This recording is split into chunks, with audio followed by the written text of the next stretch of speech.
your wildfire watch. Wildfire season is top of mind this weekend, and fireworks could make things worse for crews already stretched thin.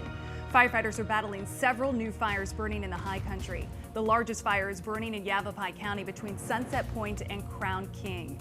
Fire officials believe a lightning strike from a monsoon storm earlier this week sparked the Tiger Fire. So far, more than 5,500 acres have been blackened. Fire crews say the steep terrain is their biggest challenge as they work to build a containment line around the flames.